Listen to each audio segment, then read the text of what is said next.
Hey everybody, it is Drac, and I am joined by Patrick from DDOCast. Hello. How are you doing, Patrick? Fine. Thank you for joining me today. We're going to be discussing the upcoming balance changes that Only the balance changes. everybody is talking about these right now over on the forums. If you go on the forums is a big dumpster fire, as I will refer to it. The world So is ending. Everything's gonna go exactly, the to game is hell. Games are ending. gonna. Yeah, we're done. You're screwing the game up. It's over. It's done. Why are you doing this? Okay, let's jump into this. Let's take a deep breath and we'll dive right in. Here we go. In update 45, Coco Majobo did post over on the forums that update 45 is expected to contain a large amount of changes to systems balance in DDO. These are being done in preparation for the upcoming Hardcore Season 2. Going forward, we plan to pull most major balance changes into update patches that arrive before the start of a new Hardcore season in order to make the new season feel distinct and different from previous seasons. Which we should probably talk about that part Yes, because that's why I stopped there. that was. So the way that reads is it kind of makes it sound like, hey, we're gonna intentionally change the game to alter how hardcore plays and feels. And what was more he was trying to get across is we don't want to change things that people can't adjust during a hardcore season. So they don't want to change how a character type plays or a class plays or something like that in the middle of a hardcore season, because there's no way for the only way for you to adjust to that during a hardcore season would be to reincarnate your character, which is a little unfair. Yes. And I know a lot of people jumped on that right away. And that was corrected. So yes. Uh, Yeah, the impression was given that there were going to be changes made specifically for hardcore that were going to impact the live servers, mhm. and I think there was also I kind of took this to mean that hardcore season 2 is going to be coming like imminently after this update, And which that's kind of how I took it as well too, yeah, which I but don't think is the case, but of course they haven't it said, but doesn't sound like it. Severlin kind of clarified in a later post that basically boils down to we don't want to make these kind of changes during hardcore season because that's seems unfair, which makes sense. right. And they're not making changes. How do I say this? They're not making changes specifically to change hardcore and how it plays as much as, or like the timing is going to be right before a hardcore necessarily. It's just they want to make sure that the hardcore experience is mostly the same. And I know Seb also did clarify that they are not designing the game around hardcore. He wanted to get Right. that point out because a lot of people assumed that was the case, jumped on that just because I think it was poorly. There was a couple different places where this was first posted that it was worded kind of poorly, so people got the impression, oh, you only care about hardcore. And you're just Right. screwing up the game to make hardcore better because that's where you make all your money, yada, yada, yada. Well, you know. So, no, they are not designing the game around hardcore. So with that out of the way, let's jump into some of these changes. In the balance change thread, Coco did post out there is some individual changes that are coming. The ASMR's Healing Hands is now capped at 20 character levels. So it's 30 less, or it used to go all the way to 30. Now it caps at 20. So Okay. it will be less effective, although it still seems fairly effective to me. But Yeah, I was gonna say 10 levels doesn't seem to me that would make that big of a difference, but okay. I don't The have the numbers in front of me, but I think it's something like that would be a third, losing a third of its power. Okay. So overall, not too bad, but still. I think it's wisdom times. Don't quote me on it. I think it's wisdom times character level or something like that. Okay. So like a paladin's healing or paladin's lay on hands, it's charisma times your paladin level. Gotcha. Okay. And then the Scion of the Ethereal Plane now is going to add a 1.5 sneak attack damage per rank of hide you have instead of 1 for every 3 points of your total hide score. So the key part here is ranks versus modifier. Because right now what it does is for every 3 modifier you have, you get a bonus. What they're going to change it to is ranks, which is what you actually spend while you're leveling up. Okay. So it's not your total modifier, it's maximum 23. Then again, to me that doesn't sound horrible. That's a huge nerf, actually. Oh, is it? Okay. Yeah. It's a pretty big drop. Because, I mean, you're talking about you can only get a maximum 23 out of it. And, I mean, you had people that were, I mean... 1 for every 3 points of your total... Oh, okay. Now I understand. Yeah, ooh, that is... So we're talking about... If your modifier was 150, then you were getting a bonus of 50 out of this. And now you're going to go down to 23. So you're losing half of your bonus. Oh, now I understand it. Okay. Ooh, wow. Yeah. Okay. I can see that one. The reason they gave for this was a scaling concern. So by scaling it off of just the skill, right? Like it just keeps going up and up and up and up. There's no end in sight, as it were. But if they scale off of ranks, there's a maximum number to it. Okay, that makes sense. Yeah, I totally misread that, and then once you said that, then I understood it, and I'm like, wow, okay, yeah, that is a pretty big change. Yeah, there's still kind of some critique with this because so the idea here is that it's less of a this is too powerful, because Linabelle even I think said, we can revisit this feat and kind of spice it up a little bit. The issue here is that how it scales. There's other things that in the Scion, this is the legendary Scion feat, so you take one of these feats at level 30. Okay.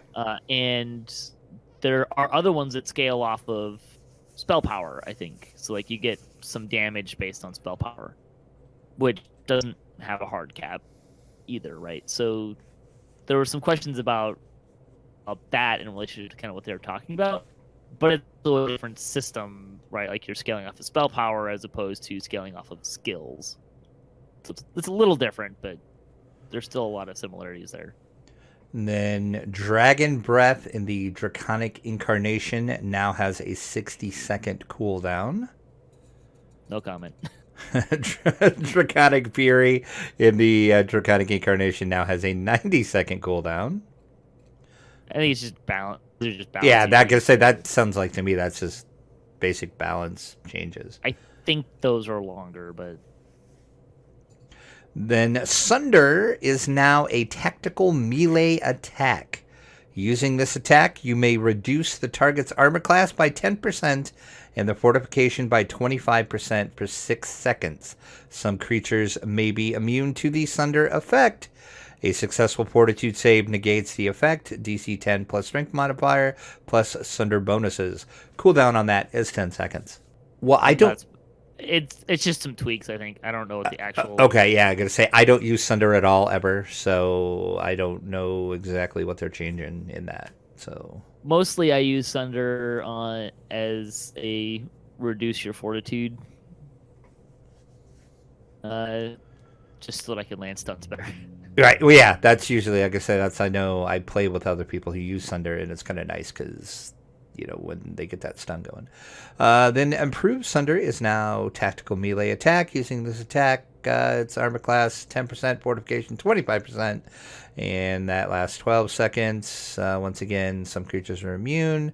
DC 10 plus strength modifier plus Sunder bonus. So pretty much the same thing, other than this is the improved. And the cooldown on this one is 10 seconds. So that's about the same. And then falconry is getting a little bit of a change. Diving attacks cooldown has been reduced to 12 seconds from 20 seconds. And the falconry coordinated strikes cooldown is 25 seconds from 60 seconds. Yay, more falcons. So I do like the falconry tree a lot. I've started to play with it a little bit, and it is super fun. It's a fun tree. It is. It does a lot of really kind of useful things. The trip and the blind are really effective. Pro tip, especially when you get into higher levels, it's not really worth putting 3 ranks into those. Just the damage doesn't. I don't think the damage scales super well at that point. Okay. But the effects you get for landing it are nice. You want to save some action points, just buy the first rank. Good to know. Okay, let's talk about stealth and sneaking now. I know this was one of the major points people were talking about in many of the threads. Stealth movement speed. All sneak speed enhancements are now on the enhancement channel and therefore will not stack. They've also fixed the anti-requisite flags on these abilities to more reliably prevent players from taking more than one. This probably has a lot to do with some things that they've said in the past about there's a maximum speed. And I think it has to do with animations, although I'm not exactly positive on that. But there's points at which if you move such and such faster than it breaks. Gotcha. And then Shadow Training 2 in the Shadow Dancer tree now gives 150% enhancement bonus to stealth movement speed instead of setting you to the normal base movement. Okay. I think it's faster. It sounds like it's faster, so that's a good thing, right? Question mark? I mean, most people would say so. And stealth mechanics. Monster's sight detection of stealth players has been decreased by 28%. It was 25 meters, so now it is 18. If your stealth score exceeds the monster's spot skill, this includes bosses and monsters that can normally see through stealth with all seeing. The big thing with the stealth changes is that they're trying to improve the feedback mechanisms, so that it's easier to tell what's going to see you before it sees you, because there's no real feedback in the game with regards to that until it sees you. Right. So it's just kind of helpful to know, hey, this monster over here is just going to know, like, it's going to see you. And I think that's basically I think what Torque said. Torque commented on the stealth changes a little bit and kind of gave more of an insight into what that was going to look like. Yeah, I was trying to find that thread, but I couldn't find it really quick. It was kind of deep into here, but yeah. And that is one thing I will give the devs. A lot of them are jumping right into the forums and like clarifying some stuff and, answering questions, which I think is a good thing through all this. So what Torque said is these changes are mostly about starting to address complaints players have had monsters that auto-penetrate stealth, Reapers being a major case in point, since they appear randomly, but also jumble of monster who beat stealth for a variety of reasons. Then this one, I kind of like. When the player is stealth, they now see a visual purple eye over any monster that pierces stealth, all seeing and all hearing. So that's kind of cool. I like that. Yeah, so it's one of the behaviors they want to see more out of is to encourage some amount of stealth scouting and group play in Reaper without getting the rogue killed. So they don't expect to change general stealth behavior for players who are sneaking through dungeons to complete them. They just want to make it easier for people to use it. And then hearing range, this kind of goes with the stealth range. The hearing range on all hearing monsters, aka monsters with tremor sense, have now been reduced by 10%. It's 20 meters down to 18. So then again, that just kind of goes hand in hand with the rest. Yeah. All right, let's jump into which one do we want to dissect first? The two-handed fighting or the ranged? Let's talk about ranged. This is the one that people are like, oh my god, you're killing the game. Doom And gloom. The sky is falling, people. Coco Majobo says, as we approach each hardcore season, one of our goals is to make changes that change how you build and play characters. We want to shake up builds and strategies, and it makes sense to align these game-wide changes with the release of new seasons of the Hardcore League. It's about the same thing they said before. Season 2 is coming very soon.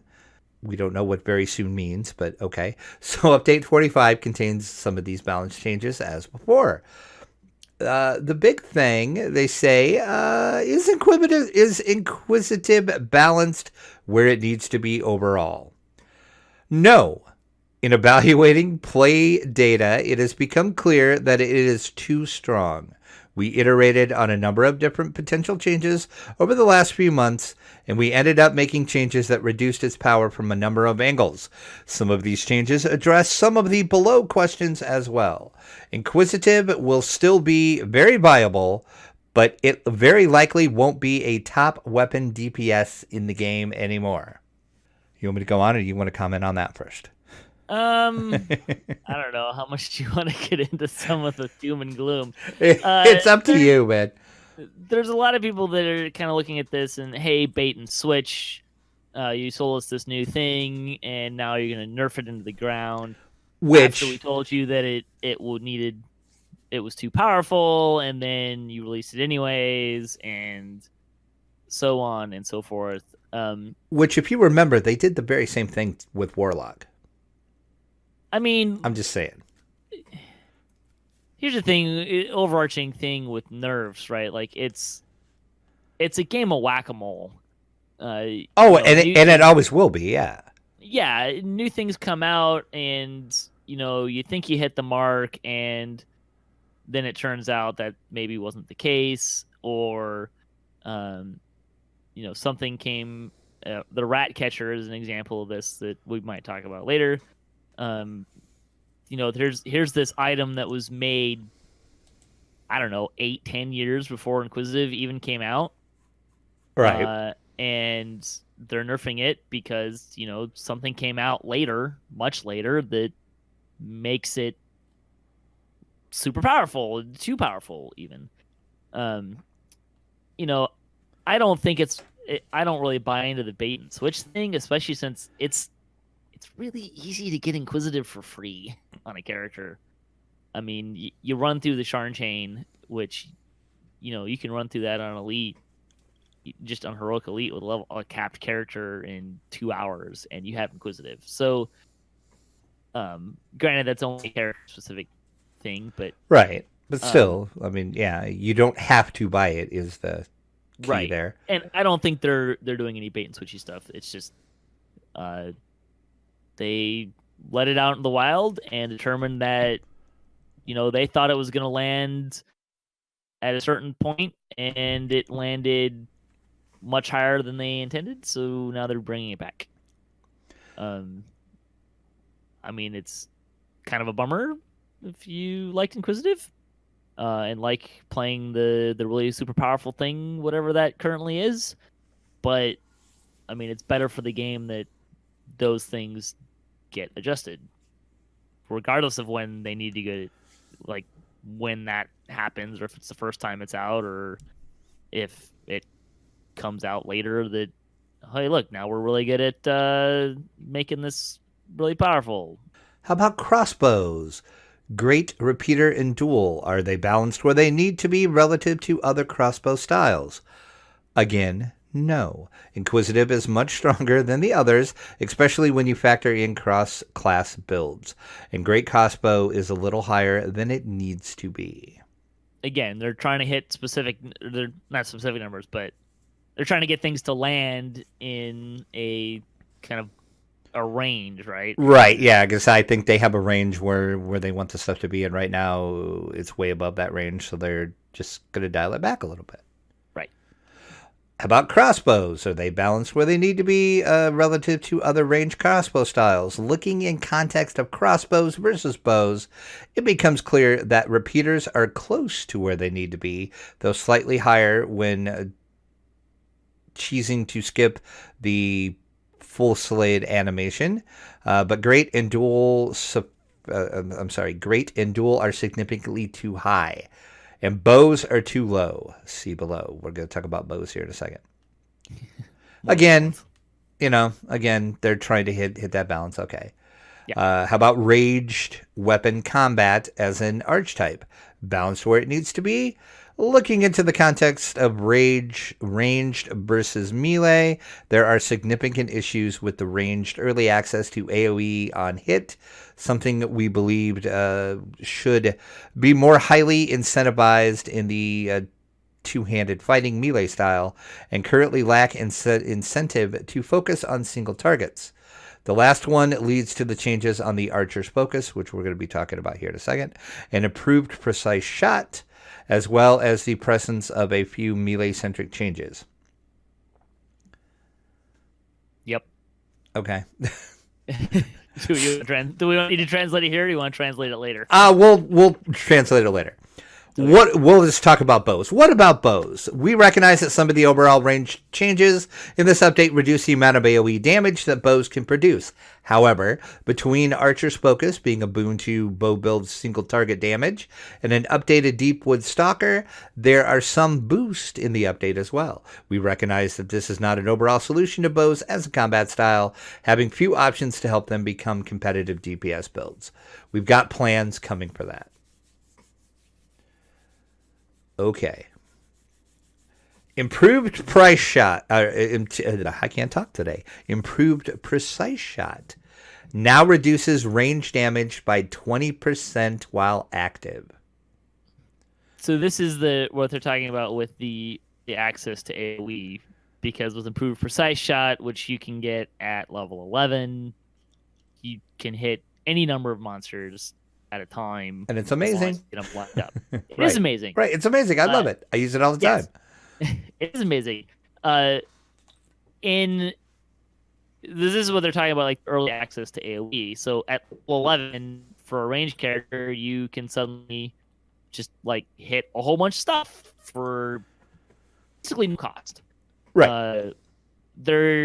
Some people would say there's a feat cost, and that's very true. But still, from a perspective of if you're trying to balance melee and range in the overall environment, there is a problem with doing that, and this has been true for ages and ages, and they've done various things over the course of the game to try to impact this.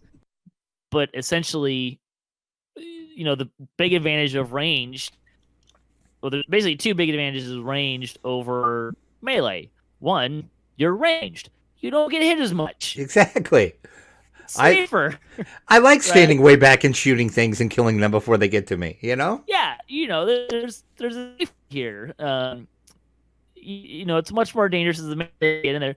The thing is the AoE thing that they're talking about, right? Like, it's really easy to line a couple things up, and I can hit 5, 6, 7, however many things I can get in a line, and they can't hit me. So that's where the balance and consistency is coming from, and why they're trying to address it. They're also, we'll talk about this when we get into the Archer's Focus part. They're also trying to make it so that there's a reason to choose between improved precise shot or Archer's Focus. So that's kind of a big part of this as well. And speaking of those Archer's Focus changes, it has been redesigned. Offensive range stance.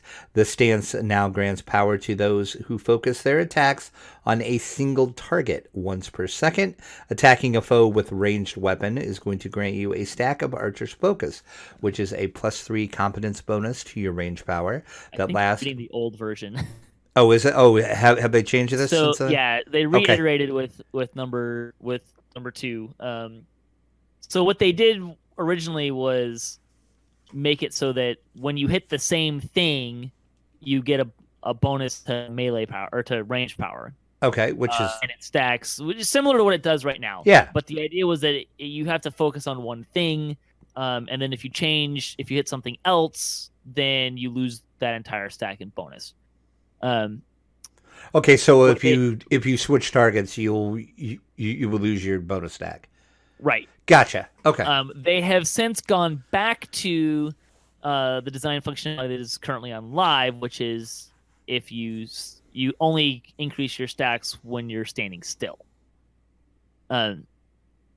It's basically, they said it's got to be one or the other, because there needs to be an opportunity cost essentially for getting this bonus, right? You can't just so either it's focus on one thing or stand still. And people said pretty clearly that they like the idea that, hey, if I start moving, I don't just lose the entire stack. It's still there. So the change that they're making there is making it so that the range power is going to increase from 3 to 5. Okay. Well, that doesn't seem overly horrible then. Yeah, so they're basically making it more powerful than what it is currently. Yeah. But functionally, it works the exact same. Okay. And then rapid reload is now going to increase the reload speed of great crossbows, dual light crossbows, and dual light crossbows by less than before. I think what were the numbers? Great crossbow is getting reduced by a lot less than dual crossbow. I think great crossbow is going to slow down by the reload speed is going to slow down by 5%. I think dual was 13, but I don't remember off the top of my head. Okay. And then this one, you're going to have to explain to me, because this didn't make sense how this was even possible. But Endless Fuselage and No Holds Barred now require a crossbow to be equipped to activate. I think the gist is that people were exploiting the intended behavior by activating it before, or activating it without a crossbow. Oh, okay. To a crossbow, so you didn't get the reload animation. Oh, okay. All right. That makes sense then, because I was totally why would you even be able to equip it without a equip it? Okay. All right. Now that makes sense. And then those same two now is going to play a reload animation on activation before the effect actually starts. This is shorter than the previous activation animation this skill had, though it now plays consistently. Yeah, it's all about making it so that you need the wind up, right? Otherwise, it's too powerful. Right, which that totally makes sense to me. I mean, okay, I understand that. There's a couple new feats they're looking at adding. Simple Thrown Weapon Expertise. It's going to require you to have 13 dex. You are skilled at the use of simple thrown weapons, throwing daggers and darts. And while using one, you gain double shot equal to your dexterity. Okay, that sounds good. It's similar to Shuriken Expertise and some. Yeah, I was going to say that kind of sounds like the Shuriken one almost. Yeah, it's just a different stat and different weapon. Multitude of Missiles requires point blank shot and a +6 base attack bonus for the next 20 seconds. While wielding a simple thrown weapon, add 120 to your double shot and 4 times your base attack bonus to ranged power. They changed this to 102 times. 102. Okay, so it went from 120 to 102. Okay. No, so 100. You add 100 to your double shot and 2 times your base attack. To Okay. I understand now. Sorry, I misunderstood you. That does share a cooldown with many shot. But again, that sounds okay. I mean, that sounds good. I personally don't use throwing daggers or darts ever on any of my characters, but nobody does. I mean, yeah, that's the point. I mean, I guess maybe if you are in a bind, I guess you could, but okay. Ranger Deepwood Stalker's Heavy Draw is no longer reducing attack by 5 when toggled on, and now also grants a +1 competence bonus to critical multiplier to longbows and short bows when you have that toggled on. Also, Deepwood Stalker's Strikes Like Lightning now also adds 10% ranged alacrity with longbows and short bows when you do not have the improved precise shot enabled. They changed it to improved archer's focus. Okay. So then again, those don't sound that bad. Here's the inquisitive stuff. Let's chat about this a little bit. Dual crossbow combat style now only uses 50% of your double shot. Okay. Yeah, they went down even lower. I should have pulled up the new thread. There must be an updated thread with these numbers in it. Yeah, that it was I'm with not in. preview too. Oh, okay. Inquisitive Law Dice now scale with 150% of range power. It was 200. Did they change that at all? No, it's the Okay. same. Improved law and greater law in Inquisitive now grants +1 law die, previously +2. So then again, they're just kind of trying to, quote unquote, tone down the Inquisitive a little bit. Yep. Inquisitive, very powerful, as is evidenced by the fact that many people are running Inquisitives. Yes, I was going to say, if you look at how many Inquisitives, and I know just in hardcore last season, there was a lot of Inquisitives running around for a reason, I think. I was making fun of the fact that I recently saw someone playing a Barbarian Inquisitive. Really? Yes. That... Okay, I'm just trying to wrap my head around that one, but okay. That gives you an idea of how powerful Inquisitive is that... Right. So. All right, let's jump in to the final one we're going to talk about, and that is two-handed fighting. Once again, kind of the same thing. They looked at blah, blah, blah. They looked at hardcore, looked at data. They're going to change it. Okay. This is one I think I've seen more feedback, shall we say, than... I mean, the range got a lot. But the range feedback was mostly along the lines of you're taking this particular class and not class, enhancement tree, and making it fundamentally a lot less good and nerfing the bejesus out of it. So there's kind of a different feel to that, as it were. So our two-handed fighting changes. Strike through. Glancing blows game-wide have been replaced with a new mechanic called strike through. While wielding a two-handed weapon, or while wielding a bastard sword or dwarven axe in your main hand and a shield, orb, rune arm, or nothing in your offhand, your attacks can strike through. When your attacks can strike through, every attack has a strike-through chance to hit an additional target. By default, players have a 20% strike-through chance, which can be improved through feats and enhancements, and cannot strike through while moving. If your strike-through chance is over 100%, you are guaranteed to hit a second target, if it is in range, on your attacks. With a chance to hit a third, by default, you can only strike through while standing still. So basically, replace glancing blows and anything that talks about glancing blows to strike through.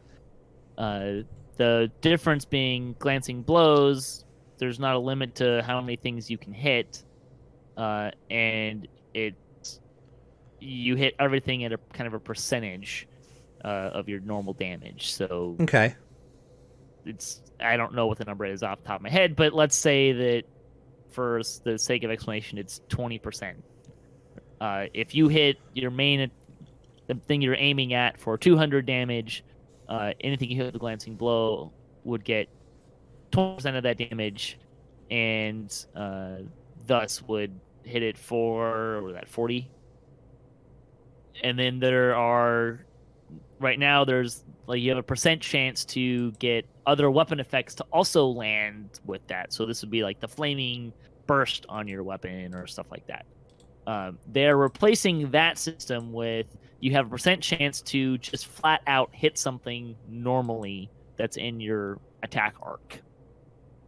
So you, instead of hitting a bunch of things, you're just going to hit 2 or 3 things, but you're going to hit them with all the effects and special attacks that you're hitting the main thing with.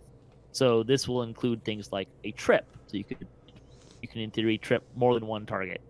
Okay. Smite Evil was changed to work with this. a bunch of different abilities were made to work with this. Now, there a lot of the feedback that people had here were, "Hey, you can't be moving," and that we don't like that. And well, it actually ends up working the exact same as Guns N' Blows does right now. When you take the first two-handed fighting feat, you then get to strike through while moving, which is exactly how Glancing Blow works right now. You take the first feat, and you can now Glancing Blow while moving. Okay, so then you can strike through on moving then in 2. Okay. Right. Okay. That was a common piece of feedback that people didn't like. Just that you can do it while moving. Okay. Right. But you can, just like Glancing Blows, you just have to take a feat to do it. Just okay. Well, then again, this doesn't sound that bad, actually. I mean, to me at least. I would say the jury's kind of out for most people. There's, if you have the more things you have around you, the more damage you could actually do, and that's not going to be the case anymore. I think if they want to get it to a spot where people feel like they're not getting nerfed and they're actually getting buffed, they're going to need to, one, increase the percent numbers, like the chance numbers, and 2, raise the cap. So right now there's a cap of, I think it's 200%. The cap is that you can hit 3 things at once. Okay. And that's not really that many. And it's a lower, like right now you just have a percent chance to do glancing, or you do Glancing Blows. I think it's like a percent damage, and you get them on different attack animations. It's kind of a different system, so it's a little hard to compare. But I think in general, people really find that with the numbers is where they are currently set, and with the cap of hitting 3 things, people are going to feel like it's a nerf, whether or not it actually is numerically. Which I think that happens a lot too, with a lot of this stuff. It, like you said, numerically it might not be, but it feels like it is. Yeah. Or it's like a big enough change to where it's like, whoa, this is not how it used to be, and this is like, you totally nerfed this. Yeah, I think I see benefits and negatives to both. My personal opinion is that it's kind of like a lot of other people. The numbers need to adjust.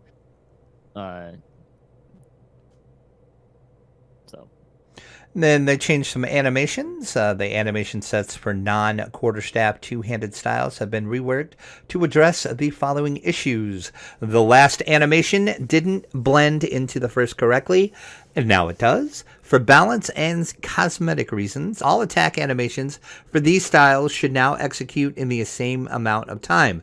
Previously, animations at the end of the attack change took longer than those at the start. This encouraged players to animation break to avoid them, which looks repetitive and choppy. This is what is commonly referred to as twitching. You would move. The idea is that you would actually attack faster if you moved at just the right point in time to interrupt your attack chain and reset it. Okay, all right. And then standing attack speed has been slightly buffed. Mobile speed should be exactly the same. More incentive to not twitch. Exactly. Do not twitch. Twitching is bad. Let's talk about some feats. Twitching is unintended behavior. Okay, yes. Okay, that's a better way to put it, sure.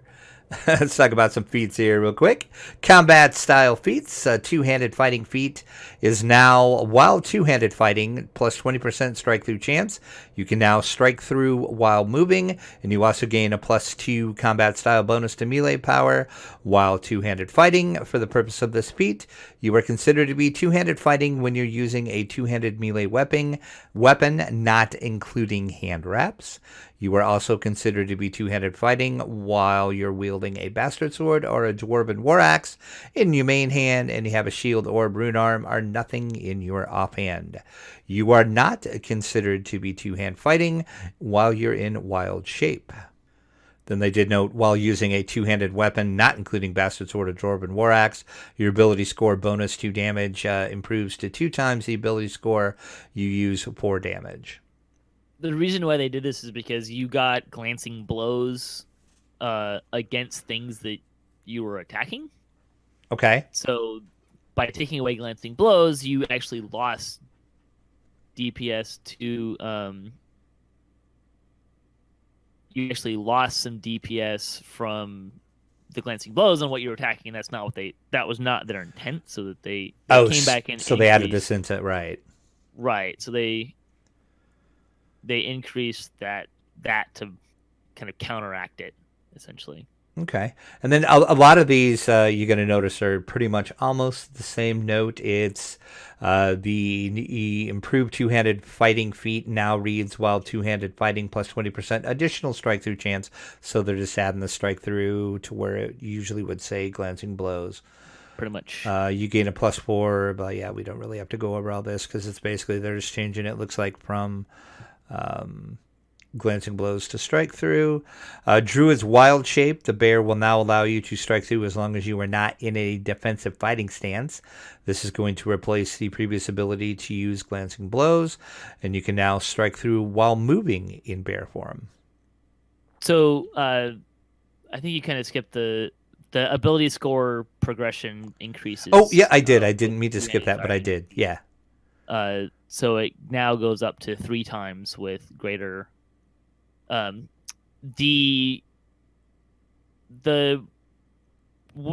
bear thing is kind of specific and easy to kind of miss. So natural fighting is the natural fighting stance. So the fighting stance that they actually get normally.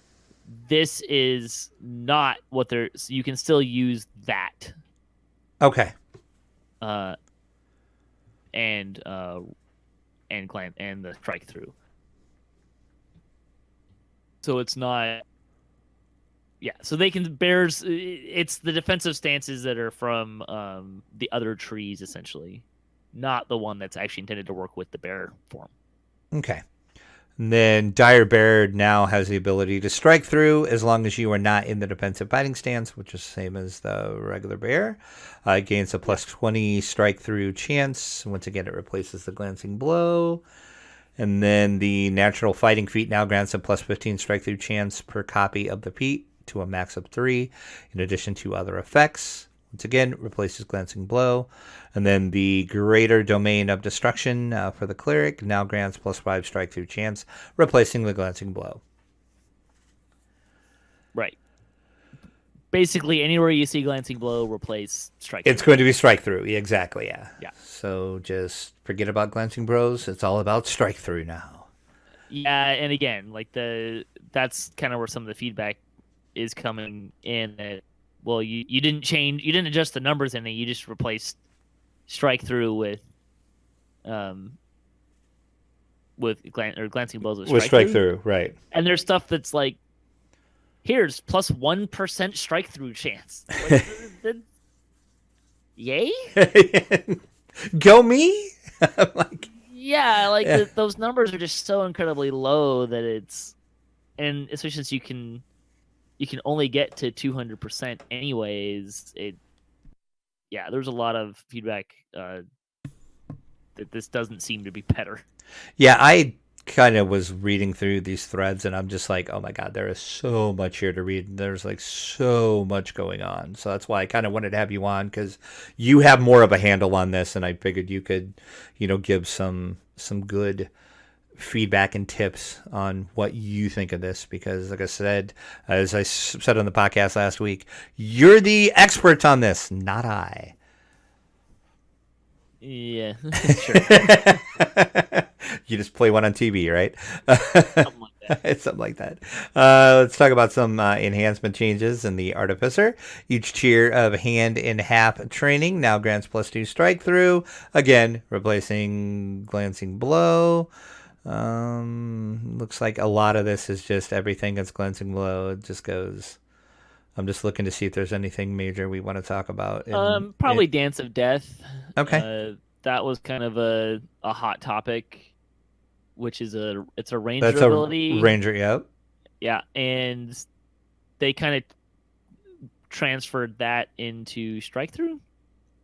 And in doing so, they didn't. There were a lot of concerns with how that was gonna play out, and again, there was a lot of concerns about the moving thing, but you do get to still use it while moving.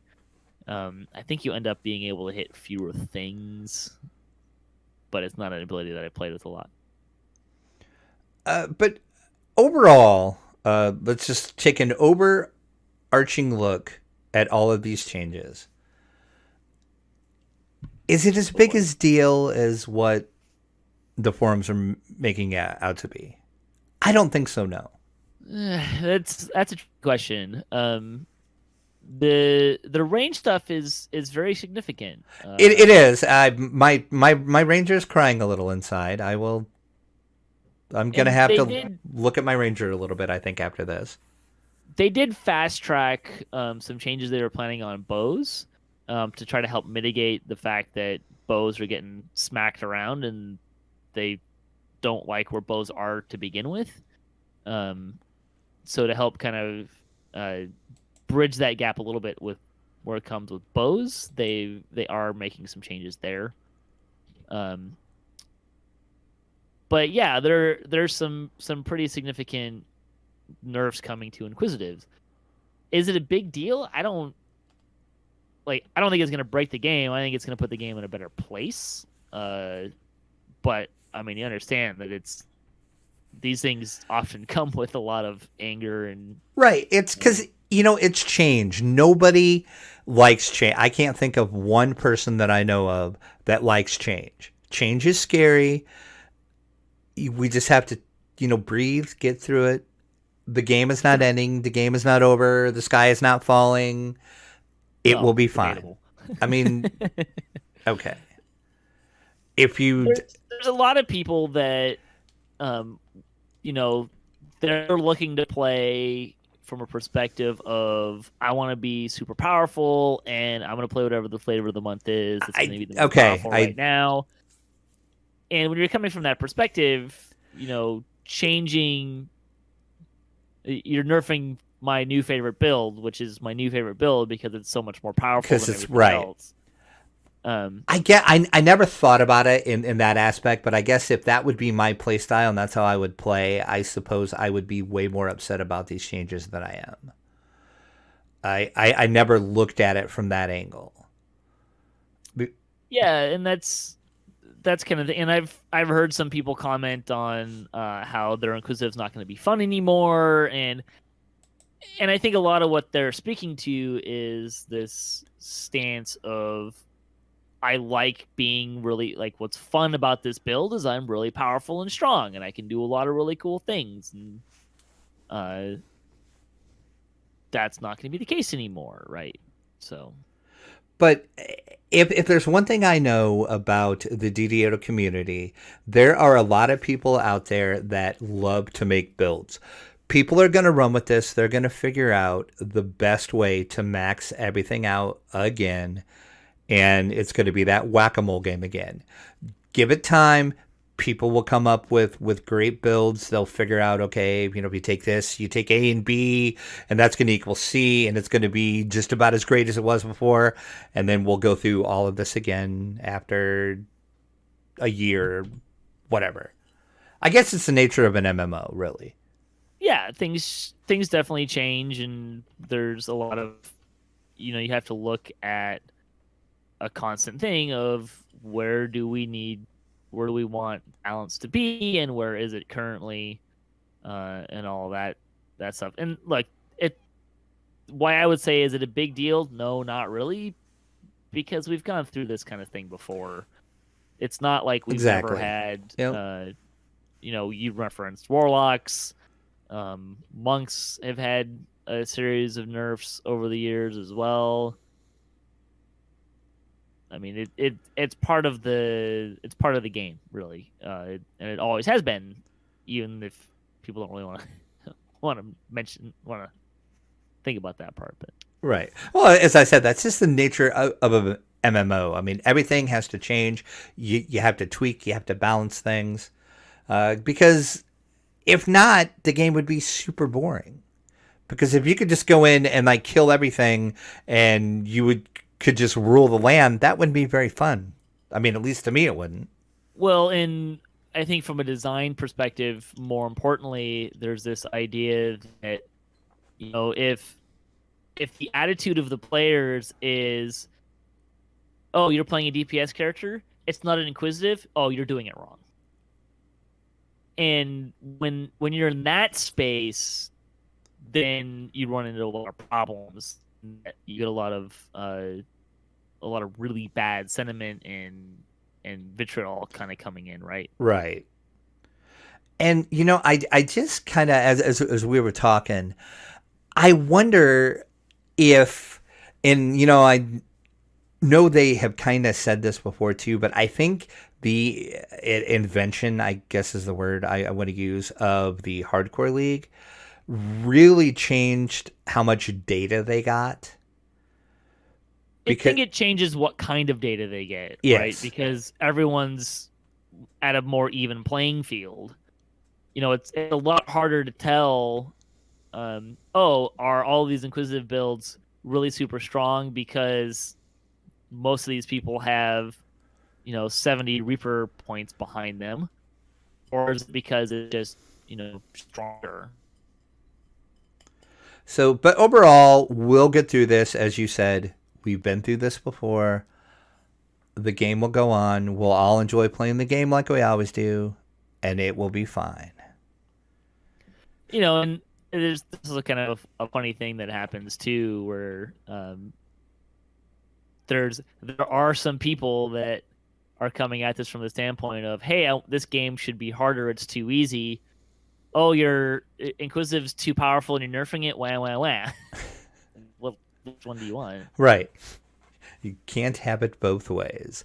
But, well, thanks for, kind of go over these changes a little bit and kind of shedding some light on it. And this is still a work in progress. My gut thinking is there's probably going to be another Lamania build with these. Well, they had it. They had preview 2 this week. Yeah, but I'm saying there's going to be a third. Or you don't think there's going to be a third build? I haven't seen anything that seems to indicate that they're going to do one. Okay. I just assumed since these were big changes, they would have another build, but maybe not. I think at this point, most of the feedback that I'm seeing has more to do with, once you get past the you're killing the game, the world is right. ending stuff, it's really more about finding the happy place with the numbers. Okay. So stay tuned, I guess. We'll see what happens. Do you want to talk about Divine Might? Oh, yes. So they're changing all of the Divine Might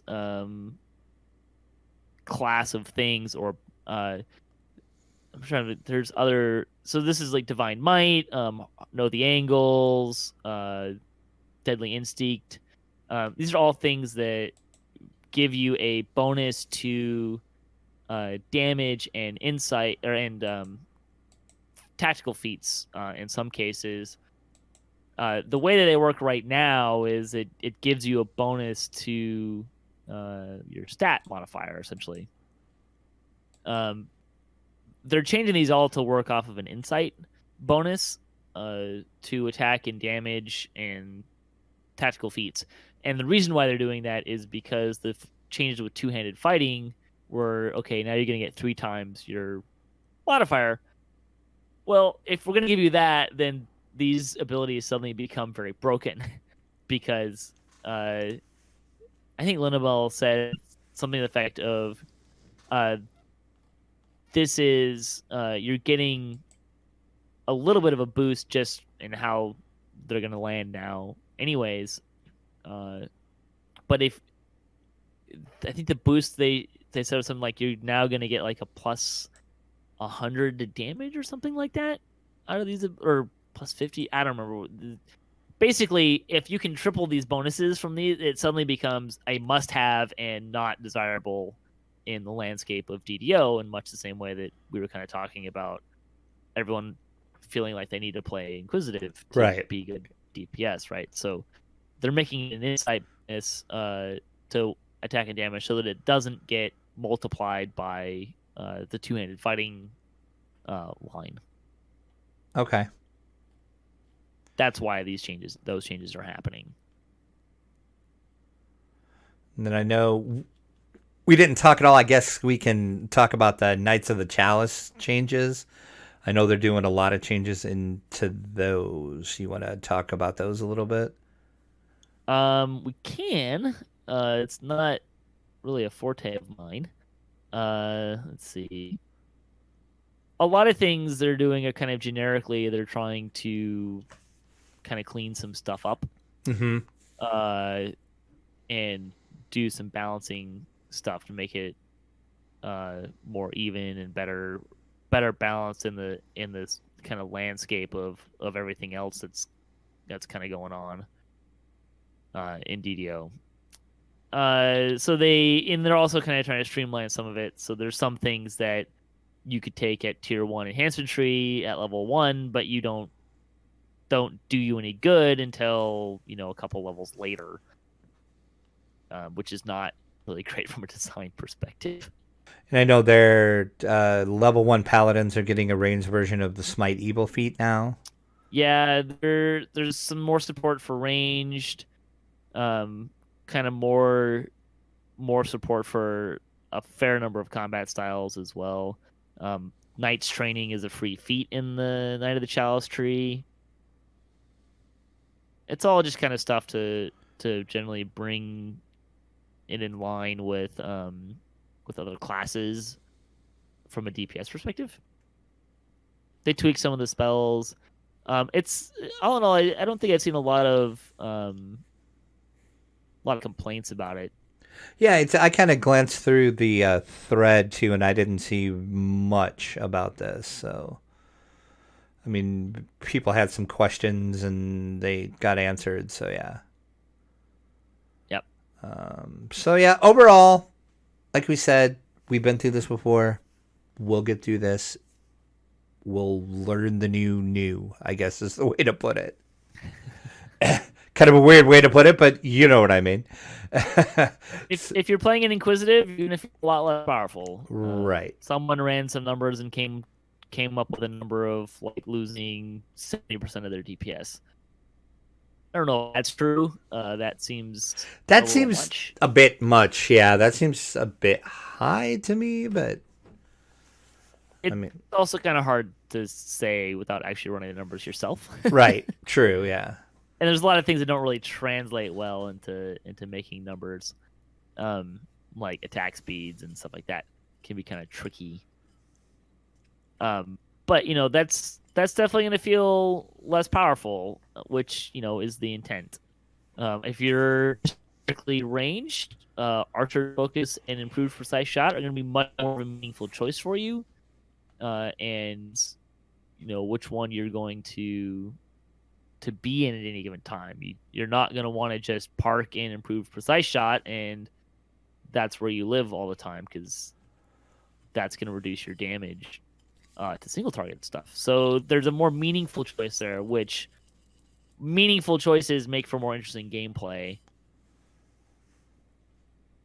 Again, you're going to feel less powerful, and that's never like really fun. Right. Exactly. But yeah, I'll just leave it at that. I was gonna say something, but I think I'm gonna scratch that and not say that at all.